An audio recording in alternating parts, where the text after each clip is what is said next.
हरे कृष्ण वाञ्छा कल्पतरुभ्यश्च कृपा सिन्धुभ्येव च पतितानां पावनेभ्यो वैष्णवेभ्यो नमो। हरे कृष्ण कृष्ण कृष्ण हरे हरे हरे। लीलाम्बर दास भगवान जगन्नाथ एक भक्त, तिनी मायाच्छन्न मानव मायातीत जगन्नाथेर माया हृदयंगम करिते सम्पूर्ण अक्षम। केवल मानव कोनो सुर असुर যক্ষ रक्षक मुनि ऋषिगण तार माया क्रीडनक मात्र। भगवान माया के क्यों जय करते पारे ना। এই माया मोहिनी शक्ति विश्व प्रकृतिर प्रति अणु परमाणुते विमोहित करे। भगवान एमन शक्ति थाके क्यों जय करते पारे ना। बलदेव प्रभु ब्रह्मा शिव नारद থেকে आरम्भ করে কেউ মায়াকে জয় করতে পারে না। গীতা একটা শ্লোক আছে, দেবী দেশা গুণময়ী মোহমায়া দূরত্বা মামে য প্রপদ্যন্তে মায়ামে তাং তরন্তিতে। সে আমার কৃপা ছাড়া এই মায়াকে কেউ জয় করতে পারে না।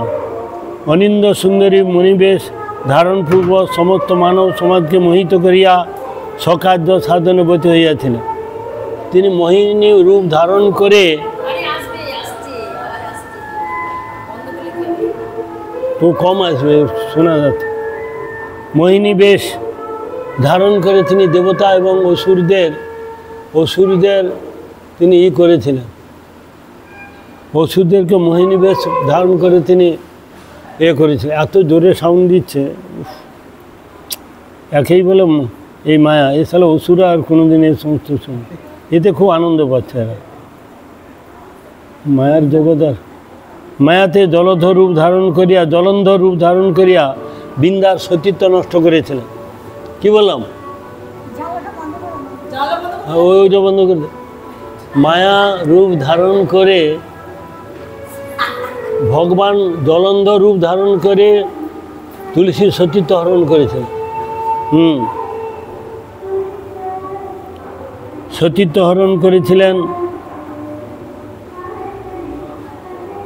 एमनकि देवादिदेव महादेव ता मोहिनी गुणेर सन्दर्शन मंत्रमुग्ध हয়ে পড়েছিলেন।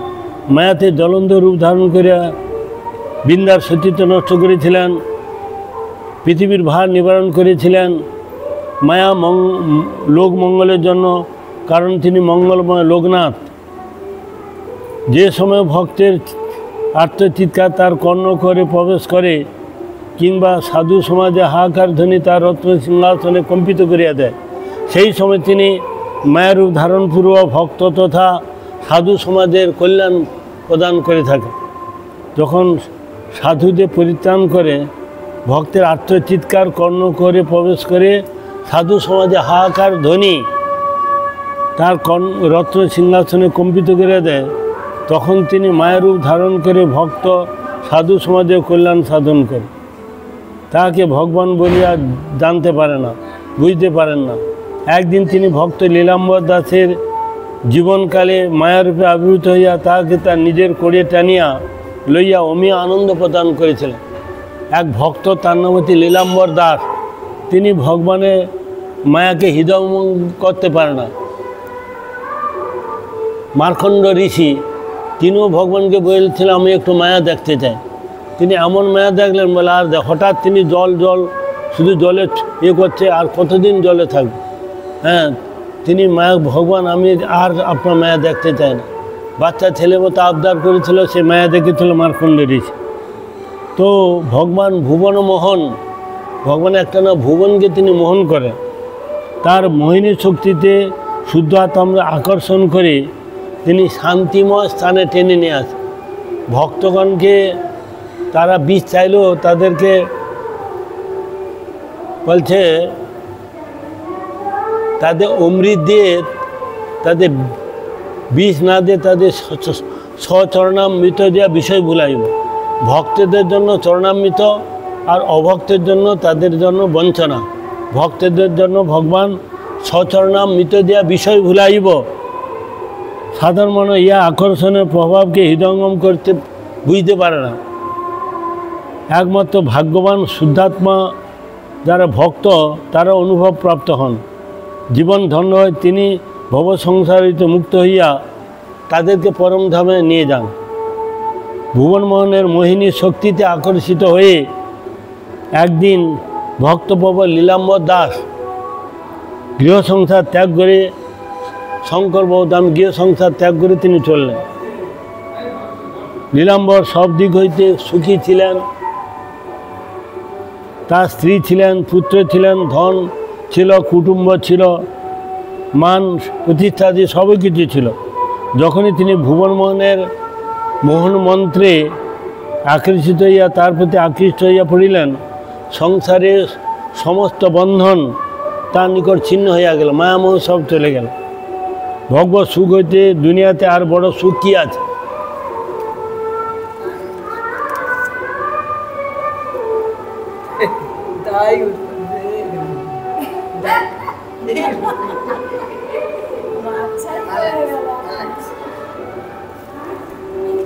লীলাম্বদা মায়ার সংসার ত্যাগ করিয়া মুক্তিক্ষেত্রে সেই পুরুষোত্তমে অগ্রসর হইলেন জগন্নাথের দর্শন লাভ করিবার জন্য।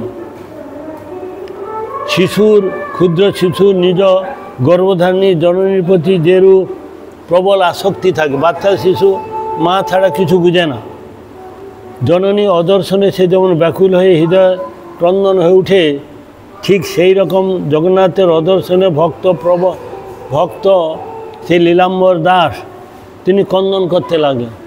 আমাদের এগুলো কোনোদিন হবে না যে ভগবানের দর্শন এনে চোখে জল আসবে। আমাদের আত্মীয় স্বজন, শ্রীপুত্র পরিবার, পিতামাতার জন্য জল আসবে, ভগবানের জন্য জল আসবে। আমরা ওই অবস্থাতে এখনও পৌঁছাতে পারি। তিনি নেত্র যুগল হইতে অশ্রু বন্যা বহির্বাসে আর্দ্রতা ভরাইয়া দিল। তার যে উন্নতি ছিল সব জলে ভরে গেল, তিনি আর আটকাতে পারছেন না। মহাপ্রভু যখন কাঁদতেন বলছে জলের স্রোত বয়ে চলছে, নালাদের জল বইতে, এত চোখে সবাইকে ভিজিয়ে দিত। হ্যাঁ, এই লীলাম্বর দাসেরও তাই হলো। তিনি কিভাবে জগন্নাথ ক্ষেত্রে উপনীত হইয়া জন্মান্তরে পাপ রাশিতে ধৌত করিলেন, এই অভিলাষে তিনি দ্রুত গতিতে অগ্রসর হইলেন।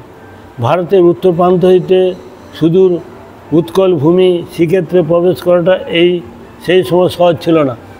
মানে উৎকল থেকে ওখান থেকে আসা ভারতের উত্তর প্রান্ত হইতে পুরীধাম শ্রীক্ষেত্র সুদূর উৎকল ভূমি প্রবেশ করাটা অত সহজ ছিল না। ভক্ত হৃদয়ের উৎকণ্ঠা শত বাধা বিঘ্নকে পরাজিত করে তাকে লক্ষ্য যে সাধন পথে লইয়া যাওয়া। আগে লোক গয়া পিণ্ড দিতে গেলে কেউ ফিরে আসতো না, এত জঙ্গল, এত দস্যু জন্তু ছিল, কেউ ফিরে আসতেন, যে যেতে একবারে চলে যেত। তিনি ক্ষুধা তৃষ্ণা পথশ্রমের যত্নকে ভূক্ষেপ না করিয়া ভগবত প্রেমে নিবজ্জিত হইয়া পড়িলেন। নদ নদী পাহাড় পর্বত অতিক্রম করিয়া শ্রীক্ষেত্রে নিকটবর্তী হইতেছিল। সাংসারিক পদার্থের জন্য তিনি শ্রীক্ষেত্রে যাত্রী ছিলেন না। দারুব্রহ্মকে দেখিতে দেখিতে তাহার প্রাণবায়ু নশ্বর শরীর হইতে বহির্ভূত হইবার পূর্বে সেই ব্রহ্মের এক সেবায় নিযুক্ত হইবার জন্য তার আন্তরিক অভিলাষ ও হৃদয়ের পিপাসা। তিনি জগন্নাথকে দর্শন করে তিনি জীবনটা ছেড়ে দিতে চান। হ্যাঁ, তার মধ্যে প্রাণব নশ্বর শরীরকে মানে দারুমুখ দেখিতে দেখিতে যেন আমার এই শরীরটা সারা জীবনের মতো চলে যায়, এইটা অভিলাষ ছিল তার।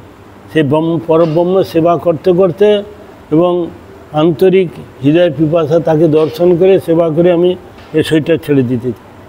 সমুদ্রে পূর্ণতে গঙ্গা নদী প্রভূত জল ধারণ করিয়া গঙ্গা পক্ষ স্ফীত হইতে উঠিতেছে। নদীর স্রোতের গম্ভীর সে নাদ শ্রবণে সমুদ্রের কত আর নদীর সে গম্ভীর নাদ শব্দ শ্রবণে মানবের হৃদয় কাঁপিয়া উঠিতেছে। ভক্ত লীলাম্বর দাস তিনি দৃশ্য সন্দর্শনে অধীর হইয়া পড়িলেন। নদী পার হইতে ওপারে যাইতে হইবে। নিকটে ধীবর বা কান্ডারি কোনো কিছুই নাই, নৌকা কোনো কিছু নাই। সূর্য দেবতা মাতৃকোলে যাইবার জন্য ব্যস্ত হইয়া পড়িয়াছে। সূর্য অস্তাচলে চলে গেছে। ভক্ত ভক্তিপূর্ণ হৃদয়ে আরাধ্যদেব জগন্নাথকে স্মরণ করিয়া তার নাম গান করিতে লাগলেন। হঠাৎ তিনি অদূর নদীবক্ষে এক ক্ষুদ্র নৌকার উপরে মৎস্য সংগ্রহকারী এক ধীবরকে দেখতে পেলেন। স্বয়ং ভগবান একটা ধীবর বেশ ধরে একটা নৌকা নিয়ে তার সামনে এসে গেল। মহাপ্রভু এক সময় তিনি কি অদ্বৈত আচার্য নাকি ম্লেচ্ছ ভয়ে এ করে তিনি ভক্তদের এতের জন্য তিনি ওপারে চলে যাবেন রাত্রিতে। তা নৌকা নেই, কিছু নেই, কী করবেন, খুব মহাপ্রভুকে ডাকছে। মহাপ্রভু একটা ধীবর বেশ ধারণ করে নৌকা আছে তাকে পার করে দিলেন। এক সময় তাকে বলছে, তুমি অমুক দিন খুব বিপদে পড়েছিলে আর নৌকা ছিল না, তুমি কান্নাকাটি করছিলে, একটা নৌকা এসেছিলো, কে ছিল যেন? আমি ছিলাম, আমি তোমাকে ওই বিপদ থেকে উদ্ধার করেছিলাম। তখন নৌকা থাকে মাঝরাত্রে, আমি নৌকা নিয়ে তোমার কাছে এই বিপদে। ও তো হলো, তখন তিনি বুঝলেন যে নৌকা তো থাকার কথা না, কোথা থেকে নৌকা। তো ইনার এই আর্তনাথেতে জগন্নাথ নিজে ধীবর বেশ ধারণ করে নৌকা নিয়ে সেখানে এলেন।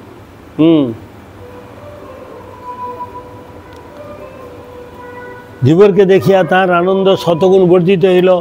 তিনি দয়াময় ভগবানকে অশেষ ধন্যবাদ দিয়া ধীবরকে উচ্চস্বরে বলিলেন, তরাই ভাই নাব প্রাণ, এ জলু কর পরিত্রাণ, বেলে সে হেউছি উচুর ঘোর গরহন নদী তীর। তিনি উড়িয়া ভাষাতে বলছেন আর কি, এধারে ঘর গ্রাম নাহি, নদী ভরিলে মুই জীবি মুই, মানে ঘর বাড়ি না, কোনো কিছু না, আমি ওপারে যাব কী করে? দেখো তো তাহা কেহি নাহি, অনাথ হই অছুই, মতে তু কলের হেতু পার, অনেক হেব উপকার। তুমি আমাকে পার করে দে, তোমার অনেক উপকার হবে, জগন্নাথ কৃপা করবে, এই বলে সেই ধীবরকে অনুরোধ জানাচ্ছে। হ্যাঁ, এইরকম উৎকণ্ঠা জনিত বিনীত প্রার্থনা শ্রবণ করে ধীবরের মুখমণ্ডল খুব আনন্দে ভরে গেল। তিনি চতুর্দিকে দৃষ্টিপাত করিয়া ধীরে ধীরে তাকে ক্ষুদ্র নৌকা লইয়া কুলের ওপারে তুলে দিলেন, পৌঁছে দিলেন। মধুর বাক্য ভক্তের আনন্দকে বর্ধিত করিয়া নৌকাতে উপযুক্ত আসন প্রদান করিলেন। নৌকা উঠিয়া লীলাম্বর দাস নিজেকে সৌভাগ্য স্মরণ করিয়া ভগবানের উদ্দেশ্যে হস্তজোড় করিয়া অসংখ্য ধন্যবাদ প্রণাম স্তবস্তুতি করলেন। ধীবর ও লীলাম্বর দাসকে নৌকাতে বসাইয়া ভগবানকে বহু ধন্যবাদ দিতে লাগলেন। দুই ধন্যবাদ দানের মধ্যে আকাশ পাতাল পার্থক্য ছিল। একজন লক্ষ্যস্থলে উপনীত হইবার জন্য ব্যাঘ্র হইবার সময় ভগবানের প্রেরিত নৌকা প্রাপ্ত হইয়া ধন্যবাদ অর্পণ করিতেছেন, আর একজন অসহায় দুর্বল শিকারকে করায়ত্ত করিতে পারিয়া ধন্যবাদ প্রদান করিতেছেন।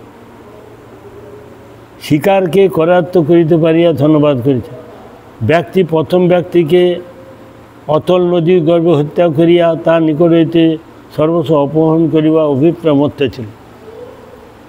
সে তার সর্বস্ব হরণ করার জন্য মত্ত ছিল, আর এ তো ভগবানকে ডাকছে, আমার নৌকা পেয়ে গেছে।